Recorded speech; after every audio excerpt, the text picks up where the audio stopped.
नमस्कार मित्रांनो, मी मराठी माणूस प्रदीप. व्हिडिओ, आजचा विषय किंवा आजची गोष्ट अत्यंत भावनिकतेची आहे, अत्यंत जवळची आहे. एक महत्त्वाचा व्हिडिओ आज बनवायचा आहे मला आणि तुमच्यापर्यंत काही गोष्टी अशा पोहोचवायच्या आहेत, ज्या अत्यंत महत्त्वाच्या आहेत, ज्या आपल्या सामान्य लोकांच्या दैनंदिन जीवनामध्ये या सगळ्या गोष्टींचा किती प्रभाव पडतो, आपण सगळे कसे यामध्ये गुरफटून राहतो, जो आपण संसार जी आपली जुनी माणसं म्हणायची, तो नक्की कसा असतो, काय असतो आणि त्याच्यामध्ये माणूस कितीही शक्तिशाली असला तरी तो कसा गुरफटत जातो, त्याचं मला असं वाटतं हे उदाहरण आहे. उदाहरण म्हणण्यापेक्षा मी तुम्हाला त्यातून सांगण्याचा प्रयत्न करतो आहे. मी जसं म्हटलं की हे घर माझ्या मागचं दिसणारं माझं गावचं होतं, हे आता पुन्हा दिसणार नाही आहे. ते का असं म्हणतो आहे, कशासाठी म्हणतो आहे, ते मी पुढे तुम्हाला सांगेनच. हळूहळू गावची जी काही गोष्ट आहे, जे गावचे गावपण आहे, ते हरवल्यासारखं वाटतं आहे. ते कुठंतरी नष्ट होत चाललं आहे. ते कुठं ना कुठंतरी असं वाटतं की थांबलं आहे. शहर आणि गावांमधला फरक फारसा तर राहिला नाही आहे. सगळ्या गोष्टी अगदी सारख्या वाटू लागल्यात आणि ते का मी कशासाठी सांगतो आहे, ते तुम्हाला पुढे मी व्हिडिओच्या माध्यमातून सांगेनच. शेवटपर्यंत व्हिडिओ पहा, अत्यंत महत्त्वाचं आहे. त्याआधी मराठवाड्यामध्ये जो काही दुष्काळ पडला, त्यानंतर मला अनेकांनी मेसेज पाठवले, अनेकांनी सगळ्या गोष्टी केल्या की तू शेतकऱ्यांचं बोलत नाहीस, तू राजकारणी आहेस, तू असा आहेस, तसा आहेस. या सगळ्या गोष्टी मी ऐकून घेतल्या. त्याआधी किंवा त्यामुळे सगळ्यात पहिली आपली शेती पाहूया, जी आम्ही इकडे गावाकडे करतो. मी देखील शेतकरी कुटुंबातला, सामान्य कुटुंबातला साधा माणूस आहे. मी काही कोणी असा मोठा हे नाही आहे, अत्यंत साधा माणूस आहे. त्यामुळे आधी आपली शेती पाहूया, त्यानंतर मी तुम्हाला घर आणि या बाकीच्या सगळ्या गोष्टी दाखवतो. मी तुम्हाला आमची एक छोटीशी शेती दाखवतो. आमच्याकडे खास करून सह्याद्रीच्या भागामध्ये या जास्त पाऊस पडतो, अति पाऊस होतो. म्हणजे जो पाऊस मराठवाड्यामध्ये किंवा दुष्काळ भागामध्ये मी त्याचं काही तुलना करत नाही आहे, पण जो काही 4-5 दिवसामध्ये पडतो पूर येतो, कारण तो सगळा सपाटीचा भाग आहे. आपल्या इकडे सगळा डोंगराळ भाग आहे, पण तो पाऊस 4 दिवसाचा आपल्या इथं कंपल्सरी 3 महिने पडत असतो. इतकी भयंकर परिस्थिती इथली पावसाळ्यात. तुम्हाला मी अनेक माझ्या व्हिडिओमध्ये तुम्ही पाहिलं असेल, पण इथली परिस्थिती तुम्हाला दाखवतो की मी शेतकरी आहे, मला देखील माहिती आहे, मला देखील दुःख आहेत की नक्की इथं काय शेतकऱ्यांना सगळ्या गोष्टी सहन कराव्या लागतात आणि कशाप्रकारे त्यांना या सगळ्या गोष्टीतून जावं लागतं, की शेती करणं सध्याच्या घडीला एवढं काही सोपं नाही आहे. पण मी जसं म्हटलं, माझं घर जातं आहे आणि त्यासोबतच शेती देखील हळूहळू नष्ट होत चालली आहे. आम्ही इकडे नाचणी लावले, जी पूर्वापार आमच्याकडे केली जायची ती नाचणी आहे आणि खालच्या या भागामध्ये सगळी भात शेती आहे, कारण आमच्याकडे भात शेती खास करून होते आणि पैशाचं साधन शेतीचं म्हटलं तर स्ट्रॉबेरी केली जाते, ती 2-4 महिन्याची. पण त्यामध्ये देखील पाऊस इतका भयंकर पडतो की 4 ते 5 लाखाची काही छोटी मोठी इन्व्हेस्टमेंट केलेली असते, ती पूर्णपणे संपून जाते. एका रात्रीत तिचा हे होऊन जातं, धूळ होऊन जाते त्याची. पण काय होतं ना, प्रत्येक वेळेला आपण सरकारनेच असं केलं, सरकारने नुकसान भरपाई दिली पाहिजे, हे देतात, नाही असं नाही. अनेकदा येतात, पैसे मिळतात, पण प्रत्येक वेळेलाच आपण त्या गोष्टी करत बसलो ना, तर आपण शेतकरी नाही होत, तर आपण लाभार्थी होऊ लागतो. कारण शेतकरी हा या सगळ्या निसर्गाशी दोन हात करणारा असतो. मला तरी वैयक्तिक असं जे वाटतं ते मी तुम्हाला सांगतो आहे. जे आमची शेती आम्ही इतकी वर्ष करत आलो आहे, त्या गोष्टी तुम्हाला मी सर्व सांगतो आहे. असं राहिलं आहे काय, झालं आहे का माहिती आहे का, गावाकडे कोणी राहिलेलं नाही आहे. गावाकडे कोणीही सध्याच्या घडीला तरुण मुलं कोणी राहिलेली नाही आहेत. ही सगळ्या घरांमध्ये गावच्या सगळी 1-2 आजी आजोबा एवढी सगळी लोकं आहेत. बाकी सगळी मुंबई पुण्यासारख्या शहरांमध्ये निघून गेलेत. परिस्थिती आज अशी आहे की शेती करायला गावामध्ये कोणी राहिलेलं नाही आहे किंवा जे मुंबई पुण्यामधली जी मुलं आहेत त्यांना शेतीमधलं काही येत नाही आहे, कारण त्यांनी कधी शेतीच केलेली नाही आहे. कारण त्यात समजलं तर पाहिजे काय नक्की पेरायचं, कसं लावायचं, काय करायचं. आणि राहिली ही गावची घरं आज पाडण्याचा किंवा पडण्याचा सगळ्यात महत्त्वाचा धोका का निर्माण होतो.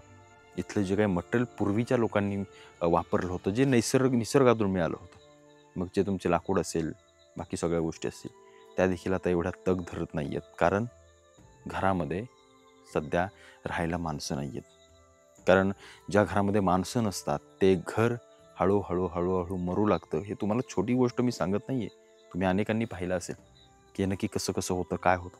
मी तुम्हाला माझं घर दाखवतो आतनं, कसं आहे गावचं माझं नक्की घर, पण आम्हाला ते तोडावं लागते. ते का तोडावं लागते, कशासाठी तोडावं लागते ते आपण पुढे बोलूयाच. आपण पहिल्यांदाच माझं गावाकडचं घर मी तुम्हाला दाखवत असेल, बहुतेक माझ्या अगदी जुन्या व्हिडिओमध्ये असेल, जेव्हा मी यूट्यूब या क्षेत्रामध्ये सुरुवात पहिल्यांदा केली होती. पण आता मी तुम्हाला सांगतो की हे घर आता आपल्याला का पाडायचं आहे आणि इथं नवीन घर बांधायचं आहे. पाडायचं म्हणजे आपल्याला हे घर तोडून नवीन घर बांधायचं. पण हे नक्की घर आहे तरी कसं, आतून काय नक्की कशा प्रकारे ते बांधलं होतं, या सगळ्या गोष्टी आपण पाहूया. त्यासाठी आपण जाऊया आधी घरामध्ये.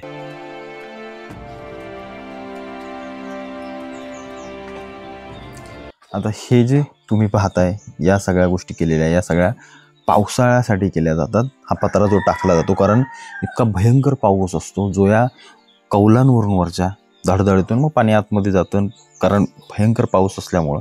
त्याच्यामुळे हे एक आपण म्हणतो ना, एक तात्पुरती सोय म्हणून हा पत्रा असा लावला जातो, ज्याला आमच्याकडे ग्रामीण भाषेमध्ये वळसण असं म्हटलं जातं. आणि ती अशा प्रकारे केली जाते जेणेकरून घराचं पावसाचं जे पाणी आहे ते घरामध्ये येऊ नये. हा घराचा मुख्य दरवाजा आहे. त्यावेळेचं हे सगळं बांधकाम तुम्ही पाहताय. ह्या ज्या सगळ्या कलर केलेल्या गोष्टी पाहताय, सगळ्या दगडी आहेत त्यावेळच्या, ज्या इथल्या कारागिरांनी किंवा इथल्या लोकांनी त्या सगळ्या हाताने तयार केलेल्या आहेत. त्याच्यामुळं त्यांना सध्या कलर मारला, त्यामुळे तुम्हाला समजणार नाही की त्या नक्की कशा आहेत. आत आल्यानंतर आपल्या जुन्या घरांना गावाकडच्या बाहेर अंगण असतं, तर आतमध्ये पडवी असते. अशी ही पडवी आहे. त्याच्यानंतर हा ओटीचा भाग आहे.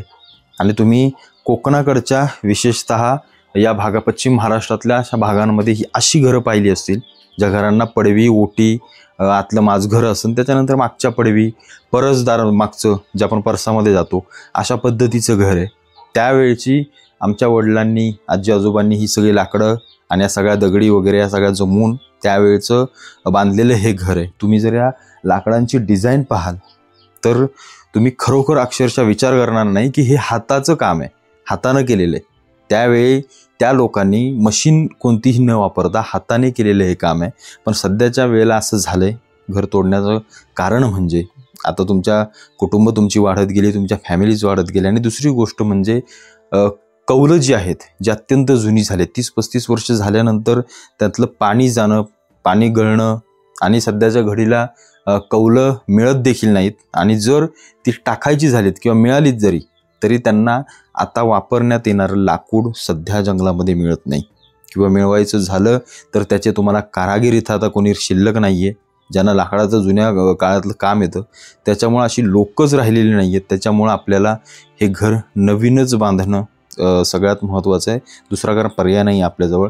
तुम्ही जर ओटीवरती याल तर ह्या ज्या काही फरशा तुम्ही पाहताय, लादी जी खालची आपण टाकलेली आहे ती अत्यंत नवीन आहे. याच्यापूर्वी इथं शेणानं सारवण्यासाठी जमीन असायची. आणि हे जे सगळं लाकूड काम पाहताय हे कुठलाही आर्किटेक्ट नाही आहे, आर्किटेक्टनं बनवलेलं नाही आहे, तर हे सगळं हँडमेड आहे. स्वतः इथल्या कारागिरांनी बनवलेलं आहे. ती आता सध्या लोक सगळी म्हातारी झाली आहेत, त्याच्यामुळे त्यांच्याकडून या गोष्टी होणं अशक्य आहे. पण आम्ही जे काही नवीन घर आमचं बनणार आहे त्याच्यामध्ये या सगळ्या गोष्टी लावण्याचा प्रयत्न करणार आहोत. आर्किटेक्चर बोलवून आणि तुमचे सगळे कारागीर बोलवून मग पाहूया आपण कसं काय होतंय ते मी तुम्हाला कधीतरी दाखवेनच पुढे घर झाल्यानंतर. पण एक छोटंसं घर बांधण्याचं आमचं जे काही नियोजन आहे त्याच्यामध्ये या सगळ्या वस्तू ठेवायच्या आहेत, की एक आठवण म्हणून जुन्या घराची. आणि त्याचा मला असं वाटतंय मी त्या प्रकारे नियोजन नक्कीच करेन आणि तुम्हाला पुढे दाखवेनच. पण तुम्ही जर आला तिथे तर आमची ही ओटी आहे.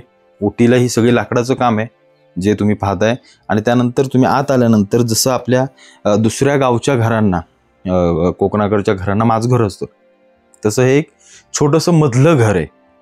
आणि या घराच्या वरती देखील हा तुम्ही सगळा पाहता हा माळा आहे, जो आपला तुम्ही सामान वगैरे ठेवण्यासाठी तुम्हाला कामासाठी येतो. आणि त्याच्या वरती मग तुमचे ते वाशे आणि आढे जातात आणि त्याच्यानंतर तुमचं रूफ, ज्याला आपण छत म्हणतो, ते सगळं छत खाली येतं.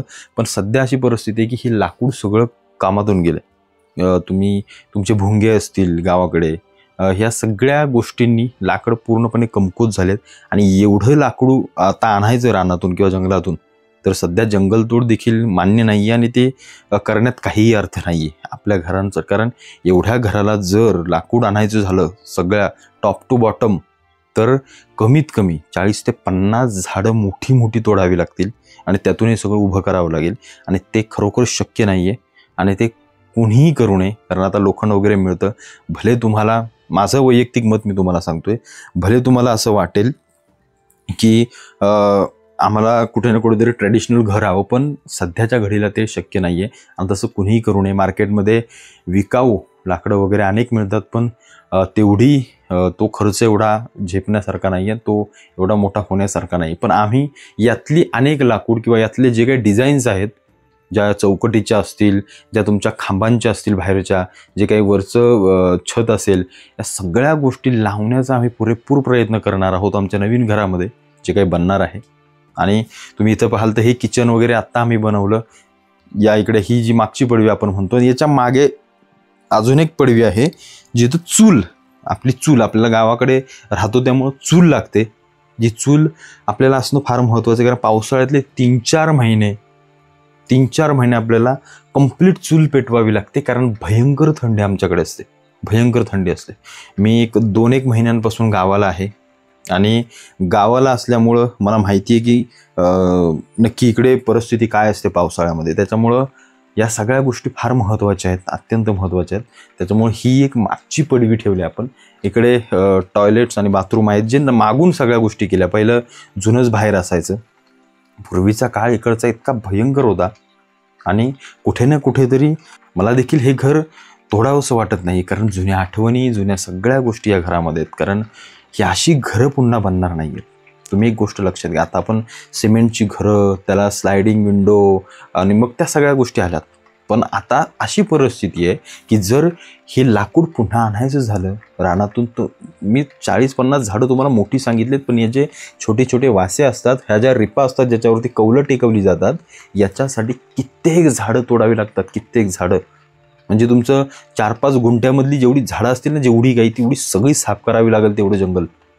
इतकं भयंकर लाकूड या सगळ्या गोष्टींना लागतं. आत्ता घरामध्ये एवढं लाकूड आहे जे 40-50 वर्षापूर्वी तोडलेलं आहे. तेव्हा काय होतं, रानामध्ये झाडं होती, सगळ्या गोष्टी होत्या. आत्ता वृक्षतोड इतकी भयंकर होत चालले. त्याच्यामुळं मी म्हटलं या लाकडाच्या फंद्यात पडायचं नाही. भले मनातून वाटतंय की लाकूड असलं पाहिजे, घराला लाकडाशिवाय शोभा नाही आहे, पण ते करणं अशक्य आहे. आणि बाहेर मार्केटमधून जर एवढं लाकूड आणायचं झालं तर मला असं वाटतं आपण तेवढे श्रीमंत नाही आहोत की आपण या सगळ्या गोष्टी अफोर्ड करू शकू. पण हे घर, या भिंती, घराच्या सगळ्या गोष्टी, शेणानं सारवलेली घरं हळूहळू गावातून लुप्त होत चाललेत. आणि त्यात माझंही एक घर आहे जे लुप्त होणार आहे. याचं खरोखर मला दुःख वाटतंय. पण परिस्थिती सध्या अशी आहे, तुम्हाला प्रत्येकाला माहिती असेल की तोडावी लागतायत. काय होतं आहे, 2 भाऊ असले, म्हणजे वडिलांचे भाऊ असले, परत आपण सगळे आलो, त्यांना वेगवेगळ्या गोष्टी, लग्न झाल्यानंतर त्यांचे वेगवेगळे संसार, त्याच्यामुळे सगळ्या गोष्टी सेपरेट कराव्या लागत आहेत. आणि कुठे ना कुठे ते तुम्हाला त्या सगळ्या गोष्टी माहिती असतील. त्याच्यामुळं ते एक कारण झालं सगळ्यात महत्त्वाचं. दुसरं कारण म्हणजे जागा, या घरांमधली प्रायव्हसी, या सगळ्या गोष्टी मॅटर करतात. कारण जसा जसा जमाना बदलत जाईल तसं तसं आपल्याला बदलावं लागेल. पण अशीच घरं बांधायची का, तर निश्चित बांधावीत. कारण या घरांना शोभा होती, या घरांना सगळ्यात महत्त्वाची गोष्ट म्हणजे आपुलकी होती. पण आता अशी गोष्ट झाली आहे, कारागिरी मिळणं अवघड झालं आहे. ज्या लोकांनी जुनी कामं करायचे, हे लाकडाचे हे बाकी सगळे, ती लोकं देखील आता फारशी मिळत नाही आहेत. आणि मोठा वाडा बांधायचा किंवा अशा गोष्टी करायच्या तर आपल्यासारख्या सामान्य लोकांना ते शक्य होत नाही. की गावाकडच्या घरावरती 2-4 कोटी रुपये खर्च करावे, एवढे काही आपण श्रीमंत नाही आहोत. आपल्याला 15-20 लाखामध्ये कसं घर उभं राहील छोटंसं, याकडे आपण सर्वजण लक्ष देतो. आणि मलाही तसंच द्यायचं आहे. कारण सध्या असं आहे की हे लाकूड, या कौलांमधून पाणी तर इतकं भयंकर येतं आहे की पावसाळ्यामध्ये राहणं अशक्य होते. आम्ही पूर्ण कागद वगैरे टाकला आहे आणि हे वासे आणि हे लाकडं पूर्णपणे खराब झालेत. त्या भोंग्यांनी वगैरे पूर्णपणे खाऊन टाकलेत. त्याच्यामुळे हे कधीही खाली येऊ शकते, इतकी भयंकर परिस्थिती आहे. त्याच्यामुळे हे घर बांधणं आम्हाला गरजेचं होतं. कारण काय होतं, हे फक्त वासे बदला, परत ते कौलं बदला, त्याच्यासाठी देखील तेवढा 10-15 लाख रुपये खर्च होणार आहे. मग घरातली लोकं काय म्हणतात, त्याच्याऐवजी आपण आपलं नवीनच घर बांधूया, जेणेकरून तुमच्या मुलाबाळांसाठी पुढच्या ह्याच्यासाठी हे सगळ्या गोष्टी सेपरेट करता येतील. आणि गावाकडे, खेडेगावांमध्ये, आमच्या सगळ्या गोष्टींमध्ये या गोष्टी चालतात आणि त्या गोष्टी देखील महत्त्वाच्या मला तरी वाटतात वैयक्तिक. कारण आपला मराठी माणूस कौटुंबिक वादामध्ये फार अडकतो किंवा फार पडलेला असतो. त्याच्यामुळे त्याला त्यातून बाहेर निघणं हे अशक्य होऊन जातं. आणि या सगळ्या गोष्टींसाठी ही पावलं उचलणं महत्त्वाचं असतं. कारण जरी मन हातून जड झालेलं असलं की अख्खं लहानपण याच्यामध्ये गेलेलं आहे. 30-1 वर्ष आपली सगळी 30-35 वर्ष याच्यामध्ये गेलेली आहेत आणि त्यानंतर आता या घराला तोडायचं हे तर शक्यच नाही आहे. मनातून असं वाटतं की नकोच. पण आम्ही जे काही पुढचं घर बांधणार आहे, भले त्यात लोखंड वापरून इथे सिमेंट असो, पण त्याला कुठे ना कुठेतरी जुन्या घराचा लूक किंवा जुन्या घराचा एक आभास देण्याचं काम आम्ही करणार आहे. तो एक टच देण्याचं काम आम्ही करणार आहे. माझा भाऊ छोटा आर्किटेक्चर आहे, त्याच्यामुळं तो बऱ्यापैकी सगळ्या गोष्टी करतो. पण त्यामध्ये देखील बजेट आणि या सगळ्या गोष्टी खूप अडचणीच्या ठरतात. मी 2-3 महिने झालं गावाला आहे. इकडे या सगळ्या गोष्टींच्या मागे लागलो आहे. शेती केली, ती काढायची आहे. पाऊस फार पडतोय, शेतीचं नुकसान होतंय, त्यातून काही हाताला लागत नाही आहे. त्यात अशा बाकीचे सगळ्या गोष्टी आणि या सगळ्या गोष्टींमध्ये आपला मराठी माणूस खरा भरडून निघतो. आणि मग मुंबई पुण्याला पळालेली लोक जेव्हा गावाकडे लक्ष टाकायला येतात तेव्हा त्यांना असं वाटतं की आता गाव नको. ही अनेक कारणं आहेत जी तुम्हाला देखील रिलेट होत असतील. मी तुमच्यातलाच आहे. मी काही कुठला मोठा काही शाना किंवा अंबानी नाही किंवा असा कोण नाही आहे. मी देखील तुमच्यातला एक सामान्य माणूस आहे. तुमच्यासारखाच सकाळी उठून गावाकडे येणारा, गावची कामं करणारा, शेती करणारा. अनेकांना वाटतं मला शेती येत नाही, काही येत नाही. मी सगळं करतो, मला सगळं जमतं. आमच्या आजी आजोबांनी, आमच्या वडिलांनी आम्हाला सगळ्या गोष्टी शिकवल्या. त्याच्यामुळं शहरामध्ये जरी मी गेलो तरी 2-3 महिने तिकडे राहून 4थ्या महिन्याला मला इथं यावं लागतं. आणि मी येतोच कारण माझं मन इथं रमतं. कारण गाव हे सगळ्यात महत्त्व, कारण गाव हे जगातली सगळ्यात सुंदर गोष्ट आहे असं मला तरी वैयक्तिक वाटतं. त्यामुळे मी इकडे फिरत असतो. मी माझ्या अनेक व्हिडिओ इकडच्या पाहिले असतील की इकडच्या भागातलं मी तुम्हाला जीवनमान दाखवतो आहे. महाराष्ट्रातल्या इतर भागांमध्ये देखील मी जाणार आहे. पण हे जे काही माझं घर तुटणार आहे किंवा ही शेती हळूहळू बंद होणार आहे, कारण ती बंदच होणार आहे. करायला कोणी नाही आहे, माणसं नाही आहेत, बैल कोणाच्या घरी नाहीत. जिथं आवतांच्या जोड्या होत्या आज तिथं काही नाही आहे. गावातल्या एखाद्या ट्रॅक्टरवाल्याच्या भरवशावर गावातली अख्खी शेती चालते. उद्या तो गेल्यानंतर ती शेती थांबली. त्यामुळं अशा अनेक प्रसंगाच्या गोष्टी, जमिनी धडाधडा विकल्या जात आहेत. इकडं जमिनी ठेवल्याच जात नाही आहेत, धडाधड विकल्या जात आहेत. सगळी बाहेरची लोक येऊन पर्यटनाच्या नावाखाली लाखो करोड रुपयांच्या ओलाढाली करून जमिनी शेतकऱ्यांच्या घेत आहेत. आमची लोक त्यांना हसत हसत देत आहेत. ते एक माझ्यावरती संकट आहे. मला नेहमी मनातून वाटतं की या जमिनी जाता कामा नयेत.